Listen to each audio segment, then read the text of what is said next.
જે શ્રેણિક મહાવીરની પાછળ લાખો સોનામોર વાપરવા તૈયાર, એ શ્રેણિક પોતાની પત્નીને 1.25 લાખ સોનામોરની એક રત્ન કંબળ આપી શકતો નથી. એ કરતા આપતી નથી. શું જરૂર છે? કબાટમાં ઘણું પડ્યું છે, એક નહીં લીધી તો શું પ્રોબ્લેમ છે? પૂછો આ બહેનો, કેટલા વોર્ડરોબ ભરેલા છે. આ લોકોની તાસીર કહી દઉં તમને, દિવાળી આવે ને બધું કાઢવા નહીં. આ વખતે તો કઈ રાખવું જ નથી, બધું કાઢી નાખીશ.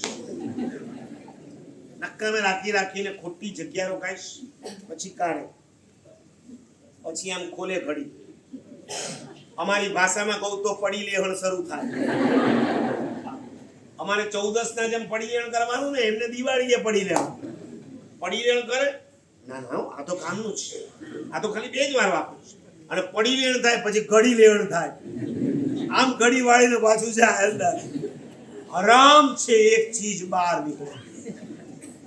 10 નો બી અંદર જશે પણ એક બહાર ના નીકળે. બોલો કરવું છે આ પર્યુષણની અંદર? ચંદ્રશેખર મહારાજ દર પર્યુષણમાં મહાવીર સ્વામીનું દેવ દુષ્ય ખભા પરથી ઉતરી ગયું. એ દિવસે વાત મુકતા અને શું કરતા, તમારા ઘરમાં રહેલા તમારા માટે જે આઉટ ઓફ ડેટ છે પણ એ સ્લમ એરિયા માટે અપ ટુ ડેટ કહેવાય એવા કપડા વાવો. મેં ગોવા જેટિંગમાં કરાવ્યું 2 ટ્રક ભરાણી 2. પછી તો એવા શ્રાવકો આવે, સાહેબ મારી તો આની ફેક્ટરી જ છે બાબા શૂટની, તો હું 200 બાબા શૂટ આપી જાઉં. વેલકમ. કપડા વાળા અહીંયા હશે કે નહીં હોય? કોકની દુકાનો તો હશે ને, એકલા કઈ ઝવેરી બજાર થોડો છે, હીરા બજાર. કપડા વાળા પોતે સામેથી આપી જાય 200, 100, 50. અને પછી જ્યારે સ્લમ વિસ્તારમાં જાય, નવસારી તાલુકાની અંદર કોઈ ઓછી માલહાનિ નથી થઈ. હમણાં જ આપણા યુવાનો આ રવિવારે સવારમાં ગયા હતા. કોણ ગયું હતું? યતીન બેઠો જ. 3 યુવાનો ગયા હતા. તમે 2 ગયા હતા?